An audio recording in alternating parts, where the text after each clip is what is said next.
આપણે આગળ વધીએ. છેલ્લે આપણે શીખ્યા હતા કે દરેકે દરેક પ્રકારના જે એકમ કોષ છે તો એવા એકમ કોષની અંદર પરમાણુની સંખ્યા કેટલી હશે.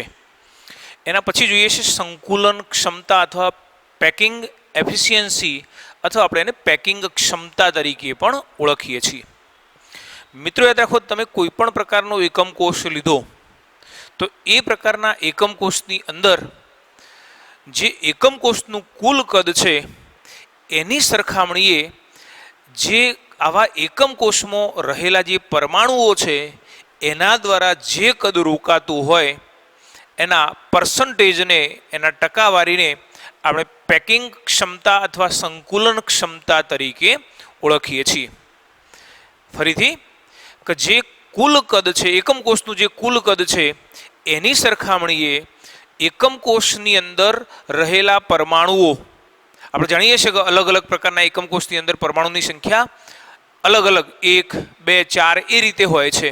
તો આવા પરમાણુઓ દ્વારા જે કદ રોકાય છે એ કદના ટકાને આપણે પેકિંગ ક્ષમતા અથવા સંકુલન ક્ષમતા અથવા પેકિંગ એફિશિયન્સી તરીકે ઓળખીએ છીએ.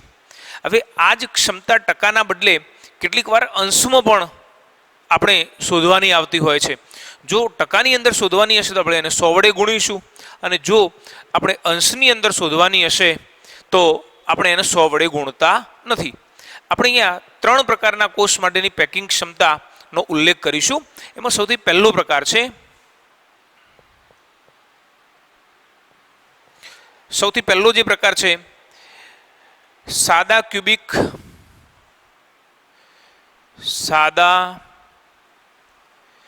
ક્યુબિક લેટિસ SCP માં પેકિંગ ક્ષમતા અથવા સંકુલન ક્ષમતા. યાદ રાખો, આપણે અહીંયા સિમ્પલ ક્યુબિક લેટાઇસ તરીકે આપણે એને ઓળખીએ છીએ, SCL અથવા SCP તરીકે પણ આપણે એને દર્શાવીએ છીએ. હવે આ પ્રકારનો જે સાદો ક્યુબિક લેટિસ છે તો એની પેકિંગ ક્ષમતા કેવી રીતે ગણવાની? મિત્રો યાદ રાખો કે આપણે અહીંયા કોઈ પણ જે 3 પ્રકારના જે લેટિસની વાત કરવાના છીએ, દાખલા તરીકે આ જે સાદો લેટિસ છે એની વાત કરીએ છીએ, જે HCP અથવા CCP છે એની વાત કરવાના છીએ, અને જે બોડી સેન્ટર સેલ પ્રકારનો જે યુનિટ સેલ છે એની આપણે વાત કરવાના છીએ. તો એ 3ની પેકિંગ ક્ષમતામાં એક બાબત આપણે અહીંયા યાદ રાખીશું કે જે એકમ કોષ આપણે અહીંયા લેવાના છીએ એ કેવો છે, તો એ કોષ કે જેમાં 3 ધારની લંબાઈ સમાન A = B = C છે, અને એના જે 3 ખૂણાઓ છે આલ્ફા, બીટા, ગેમા, આ 3 ખૂણાઓ 90 અંશના છે. હવે આની જો પેકિંગ ક્ષમતા ગણવી હોય તો આપણે પેકિંગ ક્ષમતા ગણવા માટે શું કરીશું? સૌથી પહેલાં તો જે એકમ કોષ લઈએ છીએ એનું કુલ કદ નક્કી કરવાનું છે, અને એ એકમ કોષની અંદર જેટલા પણ પરમાણુઓ રહેલા છે એ પરમાણુનું કદ નક્કી કરવાનું છે. અર્થાત આપણે એમ કહીએ કે એકમ કોષની અંદર રહેલા પરમાણુઓના કદને એકમ કોષના કુલ કદ વડે જો ભાગીએ છીએ તો આપણને પેકિંગ અંશ મળે છે. એકના સંદર્ભે જે પેકિંગ ક્ષમતા છે એ પ્રાપ્ત થાય છે, પણ જો એની એ જ પેકિંગ ક્ષમતાને આપણે 100 વડે ગુણીશું તો આપણને પેકિંગ ક્ષમતા ટકાવારીના અંદર પ્રાપ્ત થાય છે. આપણે સાદા ક્યુબિક લેટિસની વાત કરીએ છીએ તો એ પ્રકારની અંદર જો પેકિંગ ક્ષમતા ગણવી છે તો પેકિંગ ક્ષમતા કેવી રીતે ગણીશું? આપણે પહેલાં આ પ્રકારે એક સાદો ક્યુબિક લેટિસ અહીંયા રજૂ કરી દઈએ.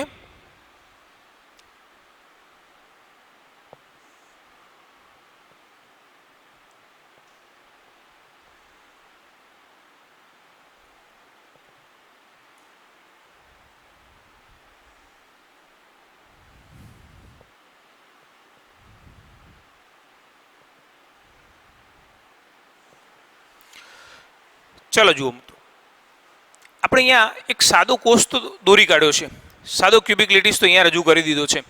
આપણે જાણીએ છીએ કે આ પ્રકારના લેટિસની અંદર એના 8 ખૂણાઓ ઉપર 8 પરમાણુ આવેલા હોય છે. હવે આની અંદર પરમાણુઓની ગોઠવણી કેવી હશે તો યાદ રાખો કે અહીં આગળ દરેકે દરેક ખૂણા ઉપર એક પરમાણુ આવેલો છે. 1 2 3 4 5 6 7 8 8 ખૂણા ઉપર પરમાણુ આવેલા છે. હવે આપણે એમ કહીએ છીએ કે આ બધી એની ધાર છે. તો સૌથી પહેલા તો પરમાણુની ગોઠવણી કેવી રીતે કરીશું? મિત્રો યાદ રાખો કે આપણે કોઈ પણ એક જ ધાર ઉપરના પરમાણુઓને અહીંયા દર્શાવીશું આપણી સરળતા માટે. જો બધા દોરીશું તો આપણને સમજવા મુશ્કેલી પડશે. દાખલા તરીકે આ પ્રકારે આ ખૂણા ઉપર આવેલા પરમાણુની આપણે અહીંયા રચના કરી છે. બરાબર એ જ રીતે આ ખૂણા ઉપર આવેલો જે પરમાણુ છે એની રચના આ રીતે બતાવીશું. બરાબર એ જ રીતે અહીં આગળ પણ બધા નહીં દોરીએ. ચલો આને શું કહીએ છીએ આપણે? એની ધાર કહીએ છીએ. હવે આમ તો આ ધારને એ કહીએ છીએ, આને બી કહીએ છીએ, આને સી કહીએ છીએ. પણ આપણે અહીંયા બતાવ્યું છે કે અહીંયા બધી જ ધારની લંબાઈ એક સમાન છે. અને જો બધી જ ધારની લંબાઈ સમાન હોય તો આ પણ એ ગણાશે, આ પણ એ ગણાશે અને એ જ રીતે આ પણ એ જ ગણાશે. તો આપણે અહીંયા એવું કહી શકીએ કે અહીં સાદા ક્યુબિક લેટીસમાં કોઈ પણ ધાર ઉપર આવેલા બંને પરમાણુ એકબીજાને સ્પર્શે છે. જો આ જે ગોળો છે એ અને આ જે ગોળો છે બંને એકબીજાને સ્પર્શે છે. અને જો આ બંને એકબીજાને સ્પર્શતા હોય તો આપણે અહીંયા કહી શકીએ છીએ કે માટે ધારની લંબાઈ એ બરાબર 2r થશે. જો મિત્રો યાદ રાખો કે ધારની લંબાઈ 2r કેવી રીતે બતાવી? તો આપણે જાણીએ છીએ કે આ જે ગોળો લીધો એની ત્રિજ્યા કેટલી? r છે. આ જે ગોળો લઈએ છીએ એની ત્રિજ્યા પણ r છે.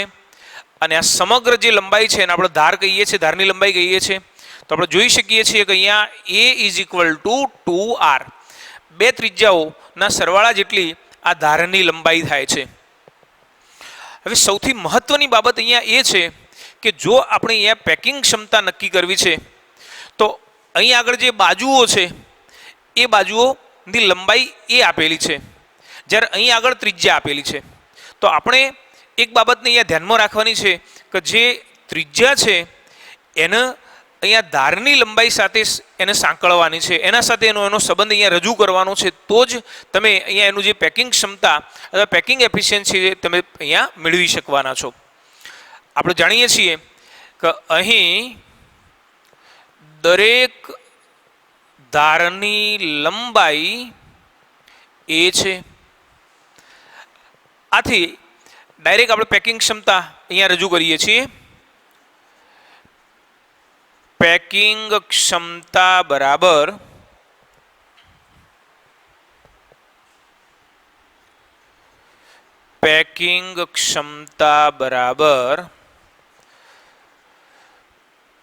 ક્લોઝ પેક પામતા પરમાણુઓનું કદ ભાગ્યા એકમ કોષનું કદ ગુણ્યા 100. યાદ રાખો કે પેકિંગ ક્ષમતા ગણવા માટેનું એક કોમન સૂત્ર છે. તમે કોઈ પણ ઘન લેશો સૂત્ર તો આ જ વાપરવાનું છે. હા, અહીંયા ક્લોઝ પેક પામતા પરમાણુની જે સંખ્યા છે એ બદલાશે. આપણે અહીંયા કહ્યું છે ક્લોઝ પેક પામતા પરમાણુઓનું કદ. એ પરમાણુ 1 હોય તો આપણે અહીંયા 1 લખીશું, 2 હોય તો 2 વડે ગુણીશું, 3 હોય તો 3 વડે ગુણીશું. બરાબર. અને એ જ રીતે એકમ કોષનું કદ, એકમ કોષ જે આપણે અહીંયા લેવાના છીએ એમાં દરેકે દરેક ધારની લંબાઈ કેટલી એ આપેલી છે. તો આપણે અહીંયા કહી શકીએ કે માટે પરમાણુનું કદ, એક પરમાણુનું કદ કેટલું થાય? પરમાણુ આપણે ગોળા જેવું કલ્પીએ છીએ અને જો પરમાણુને ગોળા જેટલું કલ્પતા હોઈએ અથવા તો એના જેવું કલ્પીએ છીએ તો એનું કદ 4/3 πr3. એ જ રીતે એકમ કોષનું કદ કેટલું? તો એકમ કોષનું કદ બરાબર કેટલું? a3. આપણે સાથે સાથે એ પણ જાણીએ છીએ કે આ પ્રકારની ગોઠવણીની અંદર ક્લોઝ પેક પામતા પરમાણુની સંખ્યા કેટલી? આપણે અહીંયા બતાવીએ કે આ એકમ કોષમાં ક્લોઝ પેક પામતા પરમાણુની સંખ્યા 1 છે. તો અહીંયા કહ્યું છે કે પેકિંગ ક્ષમતા બરાબર ક્લોઝ પેક પામતા પરમાણુઓનું કદ. એક જ પરમાણુ છે, એક પરમાણુનું કદ આ સૂત્ર વડે દર્શાવીએ છીએ. તો આપણે અહીંયા બતાવી શકીએ કે ક્લોઝ પેક પામતા પરમાણુનું કદ એટલે 4/3 પાય આર ઘન. અહીંયા કહ્યું છે એકમ કોષનું કદ. એકમ કોષનું કદ કેટલું? a ક્યુબ, a ઘન ગુણ્યા 100. મિત્રો યાદ રાખો, મેં તમને પહેલા કહ્યું કે અહીંયા a અને 2r આ બહુ મહત્વનો સંબંધ છે. આપણે અહીંયા યાદ રાખીશું કે આ જે સંબંધ છે એનો ઉપયોગ એ સિવાયના પણ ઘણા એક્ઝામ્પલની અંદર આપણે આ જે પરમાણુ છે એ પરમાણુની સંખ્યા શોધવા માટે, ધારની લંબાઈ શોધવા માટેના જે એક્ઝામ્પલ આવશે એની અંદર આ પ્રકારના સંબંધ ઉપયોગી છે. તો અહીંયા એની જે વેલ્યુ છે કેટલી 2r એ આપણે આની અંદર મૂકીશું. તો આ રીતે લખાશે 4/3 પાય આર ક્યુબ. એની જગ્યાએ મૂકી દઈએ 2r, પણ અહીંયા 2r ક્યુબ આપેલો છે એટલે શું આવશે? 8r cube. જો અહીંયા જેટલા સમાન પદો છે એને આપણે દૂર કરી દઈએ. r ક્યુબ 4 અને 2, તો અહીંયા આવશે પાય ભાગ્યા 6 100 બરાબર. અહીંયા પાઈની જે વેલ્યુ છે એ 3.14, 6 વડે ભાગીએ અને એને 100 વડે ગુણીએ તો એનું જે વેલ્યુ છે કેટલું? 52.4% જેટલું મળે છે. હવે મિત્રો આની અંદર ઘણી વખત આપણને એવું પૂછેલું હોય કે સાદા ક્યુબિક લેટિસની પેકિંગ ક્ષમતા કેટલી? તો આપણે અહીંયા શોધી કાઢ્યું કે એની પેકિંગ ક્ષમતા 52.4 હોય છે. માની લો કે એની પેકિંગ ક્ષમતાની જગ્યાએ એનો પેકિંગ અંશ આપેલો છે, તો મેં કહ્યું એમ કે એને 100 વડે ગુણવાના નથી. અને જો 100 વડે નહીં ગુણીએ તો શું આવશે? 0.52. સાથે સાથે એ પણ યાદ રાખવાનું કેટલીક વખત આ 52.4 અથવા 0.52 નથી આપેલું હતું, પણ માત્ર આટલું મૂલ્ય જ હોય. આ પણ હોઈ શકે π/6.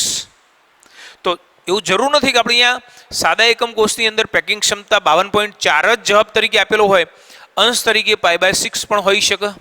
એ જ રીતે π/6 × 100 પણ હોઈ શકે, અથવા કદાચ આ રીતે 50π/3 આવું પણ હોઈ શકે, અથવા એનું સાદુરૂપ આપીને એની કોઈ જે વેલ્યુ, ચોક્કસ વેલ્યુ છે એ પણ તમને આપેલી હોઈ શકે. એટલે ઘણી વખત આ પ્રકારે એનો પ્રશ્ન જે છે એને ટ્વિસ્ટ કરીને પણ પૂછવામાં આવે છે. મિત્રો યાદ રાખો કે અહીંયા પેકિંગ ક્ષમતા બતાવી છે. પેકિંગ ક્ષમતાનો અર્થ મેં તમને પહેલા બતાવ્યો કે જે કુલ કદ છે એવા કુલ કદની સરખામણીએ આ પરમાણુઓ દ્વારા જેટલું કદ રોકાયેલું છે એ કેટલું? 52.4 છે. આપણને ઘણી વખત પ્રશ્ન એમ નથી પૂછતો કે આની પેકિંગ ક્ષમતા જણાવો. આપણે એમ પૂછે કે સાદા ક્યુબિકની અંદર અવકાશ કેટલા ટકા હશે?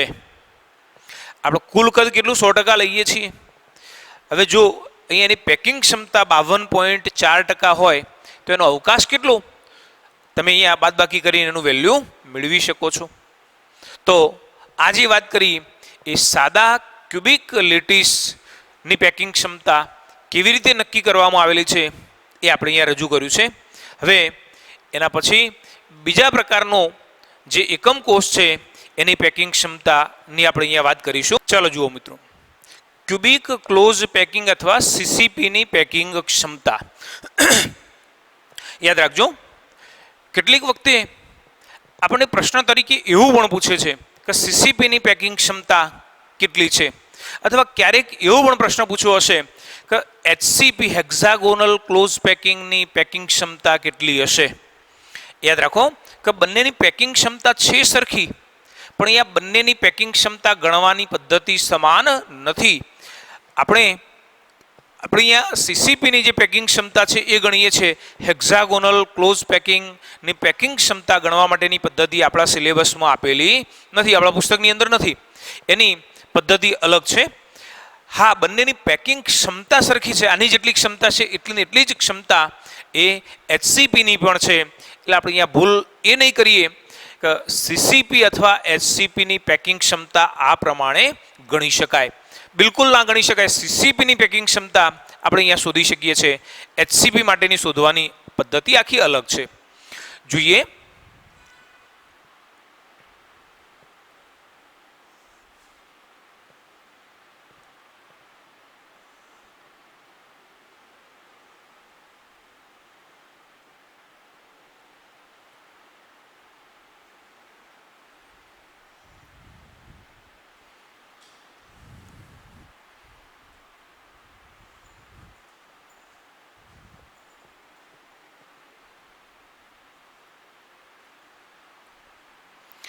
જો મિત્રો, આપણે A B C D E F G H આ રીતે આખા ઘરને નામ આપી દઈએ છીએ. હવે જો યાદ રાખજો કે આપણે શરૂઆત અહીંથી એ બી સી ડી આડાવડાની નામ આ જ પદ્ધતિથી આપવાના કે જેથી કરીને દરેક વખતે એક સૂત્રતા જળવાઈ રહેશે અને આપણે જે ગણતરી કરવાની છે એમાં પણ આપણને સરળતા રહેશે. એ બી સી ડી બરાબર ડીના બાજુમાં ઈ એફ જી એચ આ રીતે આપણે ક્રમ આપીએ છીએ. હવે જે ક્યુબિક ક્લોઝ પેકિંગ છે એની અંદર આપણે જાણીએ છીએ, આપણે અહીંયા ક્યુબિક ક્લોઝ પેકિંગ માટે યાદ કરો કે એફસીસી પણ વાપરી શકીએ છીએ. એકચ્યુઅલી ક્યુબિક ક્લોઝ પેકિંગનો અર્થ શું થાય? જે ક્યુબ છે, જે ઘન છે એમાં સૌથી વધુમાં વધુ નજીક જે ગોઠવણી છે એને આપણે ક્યુબિક ક્લોઝ પેકિંગ તરીકે ઓળખીએ છીએ. અને આવી ગોઠવણી કોની અંદર હોય તો એફસીસીની અંદર હોય છે. એટલે ક્યારેક પ્રશ્ન એમ પણ પૂછાય કે એફસીસીની પેકિંગ ક્ષમતા જણાવો અથવા એફસીસીની પેકિંગ ક્ષમતા કેટલી હશે, તો એ પણ આ જ પદ્ધતિ પ્રમાણે આપણે શોધી શકીએ છીએ. હવે યાદ કરો કે ક્યુબિક ક્લોઝ પેકિંગ અથવા એફસીસી કોને કહીએ છીએ કે જેના 8 ખૂણા ઉપર તો 8 પરમાણુ છે જ, પણ એની પ્રત્યેક એક બાજુ ઉપર પણ એના મધ્ય બિંદુ ઉપર પણ એક પરમાણુ આવેલો છે, એના ફલક ઉપર એક પરમાણુ આવેલો છે. એને આપણે એફસીસી અથવા સીસીપી તરીકે ઓળખીએ છીએ. મિત્રો યાદ રાખો, આપણે અહીંયા જે ઘનની વાત કરીએ છીએ એની બધી જ બાજુઓ તો સમાન છે જ. એ બી અને સી તો ત્રણે તો સમાન છે જ, પણ સાથે સાથે એના જે ખૂણાઓ આલ્ફા બીટા ગેમા છે એ પણ 90 ડિગ્રીના છે, 90 અંશના છે. અહીંયા આપણે એક જ ફલક ઉપરના જે 3 પરમાણુઓ છે એને એક સાથે બતાવીએ. દાખલા તરીકે એક પરમાણુ અહીં આગળ હશે, એ જ રીતે બીજો પરમાણુ અહીં આગળ હશે અને ત્રીજો પરમાણુ આ રીતે હશે. યાદ રાખો કે આ પ્રકારનો જે ઘન આપણે લીધો છે એની ફલકના મધ્યમાં આવેલો જે પરમાણુ છે એ આ બંને ખૂણાના પરમાણુઓને સ્પર્શે છે. ફરીથી કે અહીં આગળ આ પરમાણુ જે આ ખૂણા ઉપર અને એના જે વિકર્ણીય સ્થાન ઉપર આવેલો જે પરમાણુ છે, તો અહીં આગળ રહેલા બંને જે પરમાણુઓ છે એના ફલકના મધ્યમાં આવેલો જે પરમાણુ છે એને સ્પર્શી રહ્યો છે. જોઈ શકો છો તમે કે અહીં આગળ આ જે પરમાણુ છે તે અને અહીંયા રહેલો જે પરમાણુ છે તે આ ત્રણે પરમાણુઓ એ એકબીજાને સ્પર્શે છે. અહીંયા જે પરમાણુ હશે આને સ્પર્શતો હશે, અહીંયા જે પરમાણુ છે આનો વચ્ચેવાળાને સ્પર્શતો હશે. એટલે આપણે આ પ્રમાણે બતાવીએ છીએ. ચાલો જુઓ, હવે આ જે વિકર્ણ છે એ વિકર્ણને આપણે બી તરીકે ઓળખીએ છીએ. આ સમગ્ર વિકર્ણને બી તરીકે ઓળખીએ છીએ. મિત્રો યાદ રાખો, આપણે અહીંયા બતાવીશું સીસીપી રચનામાં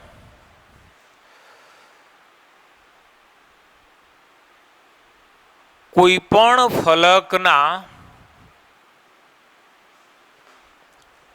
મધ્ય બિંદુ ઉપર આવેલ પરમાણુ વિકર્ણના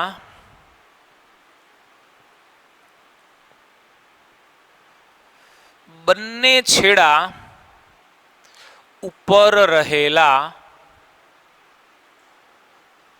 પરમાણુઓને સ્પર્શે છે. જો હવે આ જે બી છે તો બીની લંબાઈ કેટલી? માટે બી બરાબર 4r થશે. કેવી રીતે મિત્રો? બરાબર યાદ રાખજો. જો અહીંયા આજે એ બિંદુ આગળ જે ગોળો લીધો એની અડધી ત્રિજ્યા છે. અહીંયા સી બિંદુ આગળ જે ગોળો લીધો એની પણ અડધી ત્રિજ્યા છે. પણ આ બરાબર આ ફલકના મધ્યમાં આવેલું જે પરમાણુ છે એ આખો પરમાણુ લેવામાં આવેલો છે. એટલે અહીંયા એની કેટલી 2 ત્રિજ્યાઓ છે. અને એટલા માટે એસી અથવા જેને આપણે બી કહીએ છીએ તો એસી, અહીંયા હું એસી પણ લખી દઉં તો એસી બરાબર કેટલા? 4r થવાના. આર આર આર અને આર. તો આ રીતે જે કુલ લંબાઈ છે કેટલી? 4r થશે. હવે પ્રશ્ન એ થાય કે અહીંયા ગોળો છે, અહીંયા ગોળો છે, તો આપણે આ બાજુ કેમ ના લીધી, આ બાજુ કેમ લઈએ છીએ? મિત્રો યાદ રાખો કે જ્યારે તમે દાખલા તરીકે આ ફલક લીધો, આ એક જ ફલક હું અહીંયા દોર્યું એટલે તમને વધારે ખ્યાલ આવશે.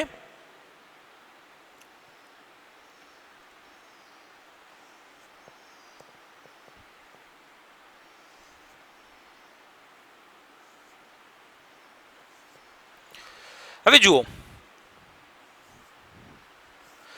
આ રીતે આપણે ફલક ઉપરના પરમાણુઓ દોરી કાઢ્યા. હવે તમે જુઓ કે જો તમે આ બાજુ લેવા જશો તો અહીંયા આટલું માપ એ આર મળ્યું, આટલું જે માપ છે એ આર મળ્યું, પણ આટલો ભાગ તો બ્લેન્ક રહી ગયો, ખાલી રહી ગયો. એટલે તમે આર અને એ વચ્ચેનો જો પ્રત્યક્ષ સંબંધ આના ઉપરથી મેળવવા જવાના તો તમને સાચો સંબંધ મળશે નહીં. અને એટલા માટે આપણે અહીંયા આગળ આ જે કાટકોણ ત્રિકોણ છે અથવા આ જે ચોરસ છે એનો આપણે વિકર્ણ પસંદ કર્યો છે. કોઈ પણ એક ફલક ઉપરનું જે વિકર્ણ છે એની આપણે અહીંયા પસંદગી કરીએ છીએ. તમે આમાં જોઈ શકો છો કે ત્રિકોણ એબીસી, ત્રિકોણ એબીસીમાં એસી કર્ણ છે, એસી કર્ણ છે. યાદ રાખો કે આપણે 3 ડાયમેન્શનની અંદર વાત કરવાની છે. મેં તમને પહેલા સમજાવ્યું કે દાખલા તરીકે આ એ, આ બી, આ સી અને આ ડી. ફરીથી જો આની સાથે તુલના કરો તો તમને ખ્યાલ આવશે એ બી અને સી. મેં શું કહ્યું કે અહીંયા ખૂણો બી કાટખૂણો છે. આમ તો ખૂણા તો બધા જ કાટખૂણા છે, ખૂણો બી કાટખૂણો છે. અને આપણે આ ત્રિકોણ લઈએ છીએ, અહીંથી આ ત્રિકોણ લઈએ છીએ. જો આ ત્રિકોણ લેશું તો આ કર્ણ થયો. એટલે આપણે અહીંયા બતાવ્યું છે કે એબીસીમાં એસી કર્ણ છે. અને જો એસી કર્ણ હોય તો શું લખાય? AC square is equal to AB square plus BC square. ફરીથી એ બી સી, એસી એ કર્ણ છે તો AC square is equal to AB square plus BC square. મિત્રો યાદ રાખો કે અહીંયા એસી જેને આપણે બી કહીએ છીએ એટલે આપણે અહીંયા કહી શકીએ કે બી સ્ક્વેર ઇઝ ઇક્વલ ટુ એ બી. જો અહીંયા એ બી આપણે અહીંયા પહેલા પણ બતાવ્યું હતું કે 4 ધારની લંબાઈ, સોરી 3 ધારની લંબાઈ, આ ધારની લંબાઈ, આ ધારની લંબાઈ, ઇવન આ ધારની લંબાઈ, 4 ધારની લંબાઈ સમાન છે અને કેટલી છે? એ છે. તો અહીંયા એ બી બરાબર કેટલા? એ. તો એ સ્ક્વેર. અહીંયા કેટલા? એ. બીસી બરાબર પણ એ છે તો A square is equal to 2a square. ચાલો જુઓ, B square is equal to 2a square. પણ આપણે અહીંયા બતાવ્યું હતું કે બી બરાબર કેટલા? તો 4r. B is equal to 4r. તો આ રીતે લખીશું 4r square is equal to 2a square. ચાલો જુઓ, આ એને આપણે આ બદલાઈ દઈએ તો આવું લખાશે 4r square upon 2 is equal to A square. આપણે ત્યાં એનું માપ શોધવાનું છે. તમને ખબર છે, તમે જાણો છો કે અહીંયા જો પેકિંગ ક્ષમતા શોધવી હશે તો આપણે અહીંયા કોઈ પણ જે એકમ કોષ છે એનું કદ લેવાના છે, એનું ઘનફળ લેવાના છે, એનું કદ લેવા માટે આપણે અહીંયા એનું માપ શોધવાનું છે. તો અહીંયા એ સ્ક્વેર આપેલો છે. શું કરી દઈએ? જો આ રીતે અંડર રૂટ લઈ લઈએ તો એ 4r, જો અહીંયા સ્ક્વેર આપેલો છે તો સ્ક્વેર નીકળી જાય અને અહીં આગળ આવશે અંડર રૂટ 2. હવે જુઓ કે અહીંયા એનું મૂલ્ય કેટલું? તો 4r અપોન અંડર રૂટ 2. બરાબર તમે આને તમે જાણો છો કે જે 4 અને અહીંયા અંડર રૂટ 2 છે, આ બંને હજુ પણ થોડાક ટૂંકા સ્વરૂપની અંદર આપણે રૂપાંતરિત કરી શકીએ છીએ. આપણે 4 ની જગ્યાએ શું લખીએ છીએ? 2 into 2. અને 2 ની જગ્યાએ શું લખીએ છીએ? 2 ની જગ્યાએ આવું લખીએ છીએ under root 2 into under root 2 into 2. જો આ 2 નો ગુણાકાર કેટલો? 2 ગુણ્યા 2 એટલે 4. અને અહીંયા છેદમાં આપેલા છે કેટલા? Under root 2. જો તમે સાદું રૂપ આપશો તો આ બંને નીકળી જાય. તો અહીંયા આવું મળશે. માટે a બરાબર 2 અંડર રૂટ 2r. મિત્રો આ સંબંધ બરાબર યાદ રાખવાનો છે. મેં તમને પહેલા કહ્યું કે ઘણી વખત આપણને પ્રશ્ન એવો કયો હોય કે એફસીસી રચનાની અંદર અથવા સીસીપી રચનાની અંદર એક પરમાણુની ત્રિજ્યા આપેલી છે અને આપણને એમ કહ્યું હોય કે એની ધારની લંબાઈ શોધો. તો તમે આ સંબંધ ઉપરથી નક્કી કરી શકવાના.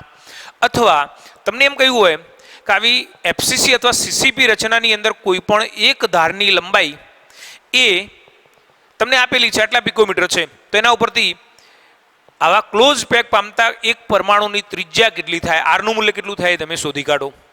અથવા ક્યારેક એવું આપેલું હોય કે કોઈક ક્યુબિક ક્લોઝ પેકિંગ નું કદ આપેલું છે, અર્થાત ઘનતા આપેલી છે, એનું ઘનફળ આપેલું છે, અને જો એનું ઘનફળ એ ઘન આપેલા છે તમે એના ઉપરથી એ શોધી શકવાના. એ ઉપરથી પણ આર શોધી શકશો. એટલે બહુ મહત્વનો સંબંધ છે. આપણે ઘણી વખત આર શોધવાના છે તો આર ન કરતા બનાવી દઈએ તો આવું પણ લખી શકાય. અથવા r is equal to a upon 2 under root 2. જો અહીંયા શું વધ્યું? આપણે એનો આર સાથેનો સંબંધ નક્કી કરી દીધો. હવે આપણે પેકિંગ ક્ષમતા શોધવા તરફ જઈએ છીએ. પણ પેકિંગ ક્ષમતા શોધીએ એના પહેલા યાદ રાખો આ પ્રકારના ઘનમાં કુલ પરમાણુની સંખ્યા 1 + 3 = 4 છે. મિત્રો યાદ રાખજો કે અહીંયા કુલ પરમાણુની સંખ્યા 4 બતાવી છે. કેવી રીતે 4 થઈ? તો 8 ખૂણાના 8 પરમાણુ અને એમાંથી આના ભાગનો એક અષ્ટમાંશ હિસ્સો એટલે 8 ગુણ્યા એક અષ્ટમાંશ એટલે કેટલા આવશે? 1. આપણે એ પણ જાણીએ છીએ કે અહીંયા એફસીસી અથવા સીસીપી રચના છે એટલે એની પ્રત્યેક ફલક ઉપર એક એક પરમાણુ આવેલો છે. 1 2 3 4 5 અને 6, જેમાંથી આના ભાગે અડધો હિસ્સો એટલે 6 ગુણ્યા 1/2 એટલે 3. તો કુલ પરમાણુ કેટલા? 4 છે. હવે આપણે ગોળાનું જે અથવા તો જે પરમાણુનું કદ છે એટલે આપણે જાણીએ છીએ કેટલું? ગોળાનું કદ અથવા ઘનફળ બરાબર કેટલું? 4/3 πr ઘન. એ જ રીતે જે એકમ કોષ છે એનું કદ પણ જાણીએ છીએ. કેટલું આવશે? a ઘન. મેં પહેલા કહ્યું કે 3 ધારની લંબાઈ a b c 3 સમાન છે એટલે આપણે અહીંયા સરળતા માટે શું કરીએ છીએ? b નું પણ a લઈએ છીએ, c નું પણ a લઈએ છીએ. માટે પેકિંગ ક્ષમતા બરાબર ક્લોઝ પેક પામતા પરમાણુઓનું કદ ભાગ્યા એકમ કોષનું કદ. અને ક્ષમતા શોધવાની છે, ટકાની અંદર શોધવાની છે, માટે આપણે એને 100 વડે ગુણી દઈએ છીએ. ચાલો જુઓ, ક્લોઝ પેક પામતા પરમાણુઓનું કદ. ફરી યાદ રાખો કે અહીંયા ક્લોઝ પેક પામતા પરમાણુઓ કેટલા? 4 છે. એક પરમાણુનું કદ અથવા એક ગોળાનું જે કદ છે કેટલું? 4/3 πr ઘન છે.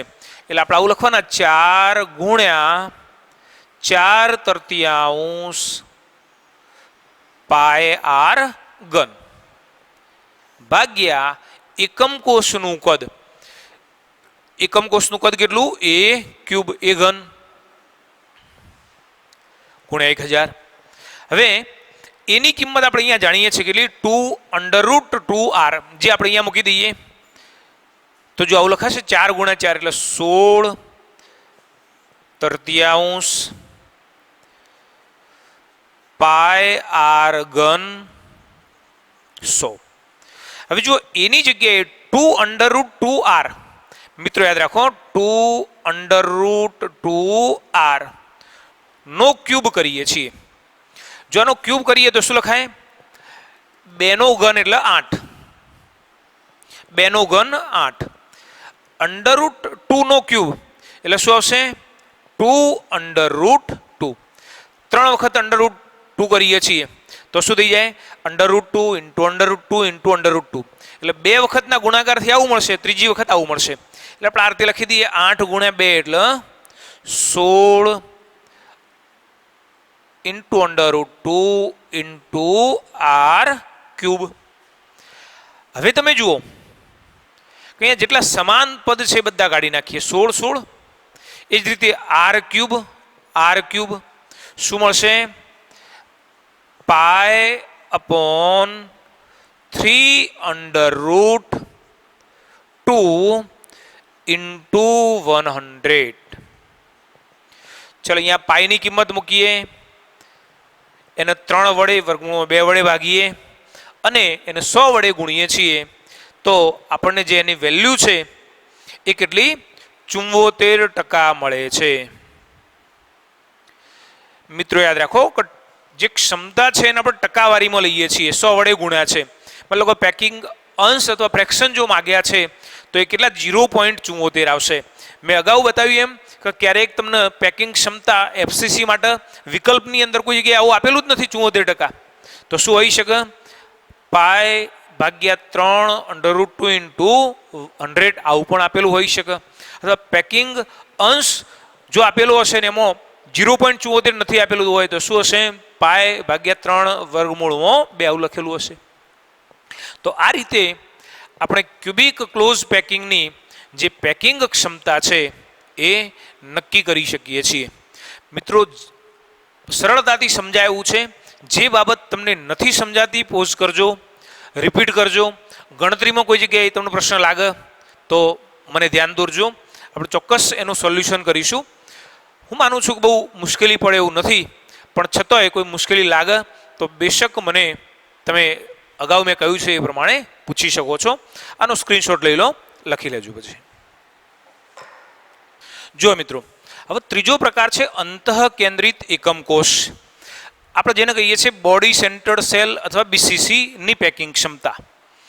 હવે આ પ્રકારનો જે એકમ કોષ છે એની અંદર પરમાણુઓની ગોઠવણી કેવી છે? તો 8 ખૂણા ઉપર તો 8 પરમાણુ છે જ, પણ એક પરમાણુ એ બરાબર આ સેન્ટરના ઘનની અંદર આવેલો છે. મતલબ કે જેનું સેન્ટર છે તે આગળ આવેલો છે અને વચ્ચે રહેલો જે પરમાણુ છે એ સમગ્ર ઘનના અંતસ્થ વિકર્ણ, અહીંયા આપણે અહીંયા એ અને એફ ને અંતસ્થ વિકર્ણ કહીએ છીએ. તો એફ ઉપર રહેલો પરમાણુ, એ ઉપર રહેલો પરમાણુ અને એના કેન્દ્રમાં રહેલો પરમાણુ, આ ત્રણે ત્રણ એકબીજાને સ્પર્શે છે. મિત્રો યાદ રાખો કેવી રીતે આપણે સમજીશું. દાખલા તરીકે આપણે એમ કહીએ કે આ જે ઘન છે તો આ ઘનની અંદર એક પરમાણુ અહીંયા છે, આ જે પરમાણુ બીજો છે, મતલબ બધા ખૂણા ઉપર પરમાણુ તો છે જ, પણ આપણે જે સમજવાનું છે એક અહીંયા આગળ છે, બીજો અહીંયા આગળ છે. અને આ બંને જે સામસામેના છેડાઓ છે એને શું કહીએ છીએ? અંતસ્થ વિકર્ણ કહીએ છીએ. આખા ઘનનો જે સામસામેના છેડાઓનો વિકર્ણ છે એને અંતસ્થ વિકર્ણ કહીએ છીએ. આપણે આને પણ વિકર્ણ કહેતા હતા, પણ આ સાદું વિકર્ણ છે, આ અંતસ્થ વિકર્ણ છે. તો અહીંયા પરમાણુ છે, અહીંયા પરમાણુ છે અને બરાબર એના સેન્ટરમાં આવેલું જે પરમાણુ છે ત્રણે ત્રણ એકબીજાને સ્પર્શે છે. મિત્રો સમજો, અહીંયા રહેલો પરમાણુ, અહીંયા રહેલો પરમાણુ, જો હવે તમે આની સાથે તુલના કરો એટલે તમને ખ્યાલ આવશે કે દાખલા તરીકે આપણે અહીંયા રહેલો પરમાણુ લઈએ છીએ, આ એ, અને બીજો એફ અહીંયા આગળ રહેલો જે પરમાણુ છે એ લઈએ છીએ અને બરાબર એના વચ્ચે આવેલો પરમાણુ છે એ લઈએ છીએ. હવે આપણે અહીંયા આ લંબાઈ જે છે એને સી કહીએ છીએ.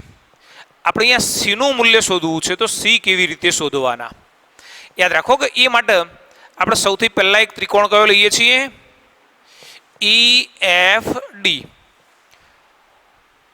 અહીં ત્રિકોણ ઈ એફ ડી મેં તમને અહીંયા પહેલા સમજાવી દીધું. જુઓ કે દાખલા તરીકે આ પ્રમાણે તમે ગણ લેશો તો આને એ બી સી અને ડી.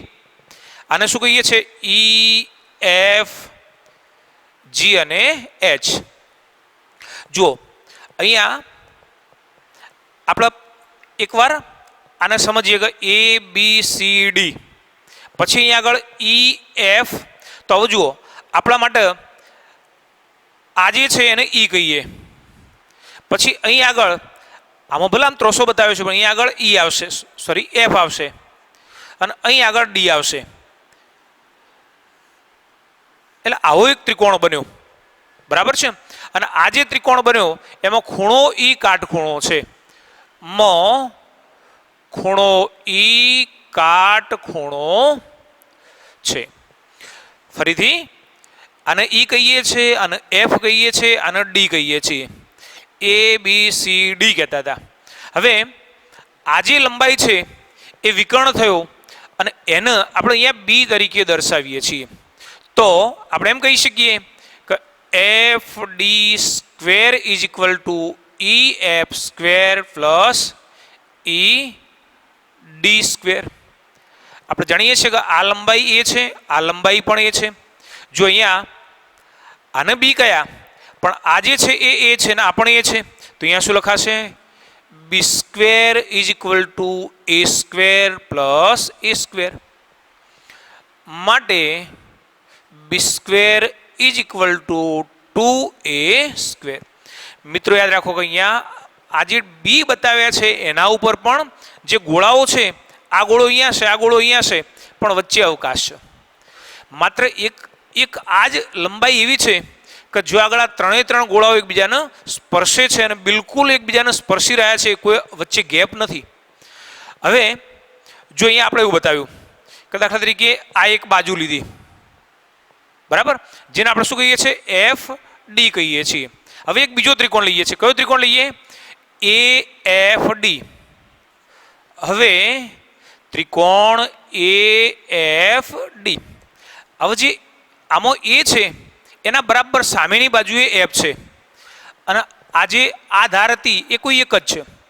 હવે અહીંયા શું બનશે જુઓ આજે આમાં તમે જોઈ શકો છો આ વિકર્ણ બન્યો.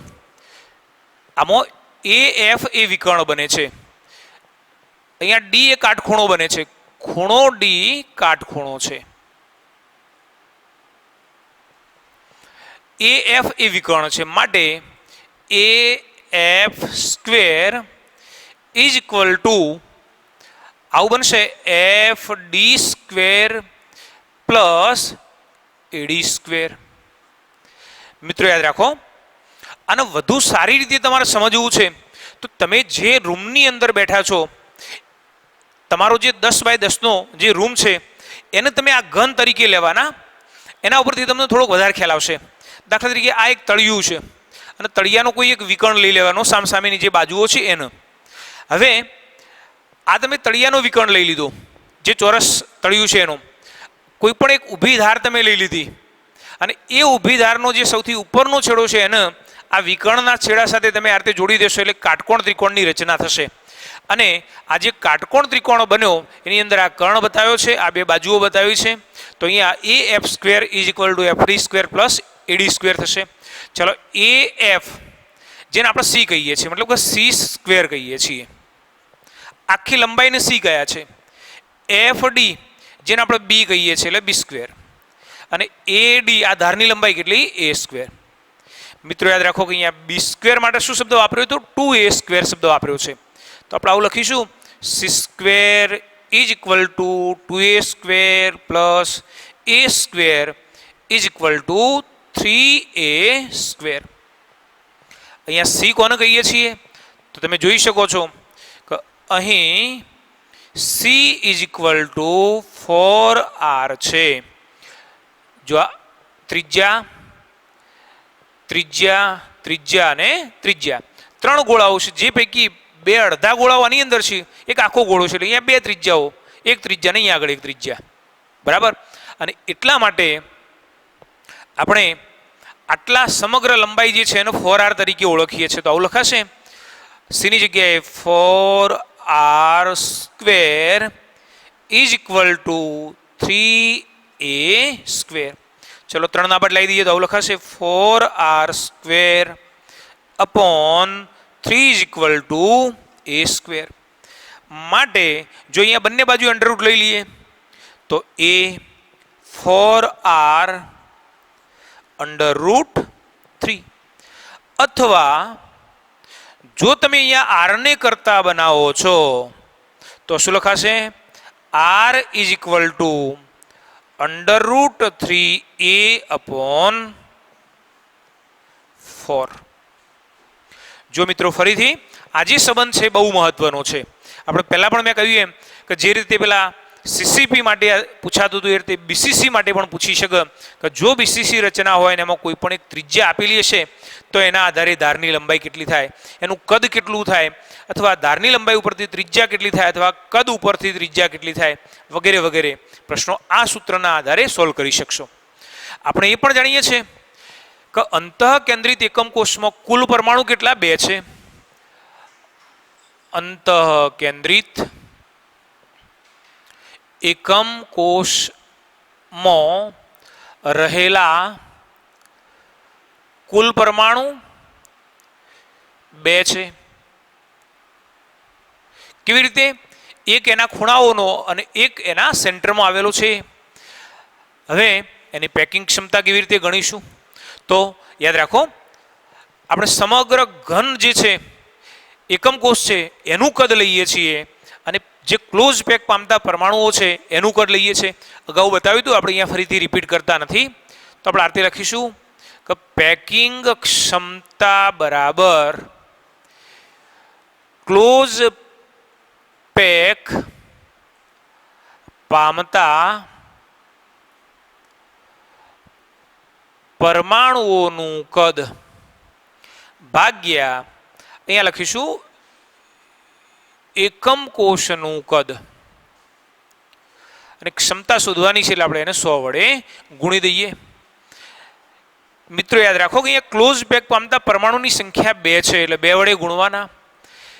એક જે પરમાણુ છે એનું કદ કેટલું લઈએ છીએ તો 4/3 પાય r ઘન લઈએ છીએ. એકમ કોષનું કદ કેટલું? એ ઘન લઈએ છીએ, એને 100 વડે ગુણવાના છે.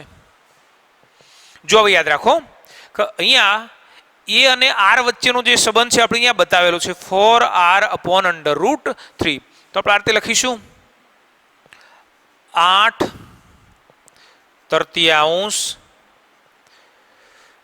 પાય r ઘન અથવા ક્યુબ ગુણ્યા 100. જો હવે અહીંયા એનું જે વેલ્યુ છે કેટલું 4r અપોન અંડર રૂટ 3 છે. જો અહીંયા આપણે એનો ઘન કરી દઈએ છીએ 4r અપોન અંડર રૂટ 3, એનો ક્યુબ કરીએ છીએ તો શું આવશે? અહીંયા 4 નો ઘન 64. જો અહીંયા r ઘન અને જે અંડર રૂટ 3 છે એનો ઘન કરીએ એટલે શું આવશે? 3 અંડર રૂટ 3, 3 અંડર રૂટ 3. તો આપણે આ રીતે લખીશું 3 જે આખું આ પદ છે અંશમાં આવશે એટલે આપણે અહીંયા અંશમાં લખી દઈએ 3 અંડર રૂટ 3. જો અહીંયા r ક્યુબ એ જ રીતે 3 3 8 ગુણ્યા 8 એટલે 64. હવે જે બાકી રહ્યા એ મૂલ્ય આપણે અહીંયા બતાવી દઈએ છીએ.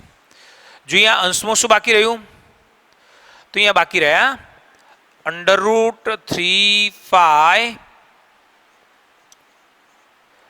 into 100/8. અહીંયા પાઈનું જે વેલ્યુ છે 3.14 એ મૂકીએ, અંડર રૂટ 3 વડે ગુણીએ, 100 વડે ગુણીએ, 8 વડે ભાગીએ તો જેની પેકિંગ ક્ષમતા છે એ આપણને મળશે 68%.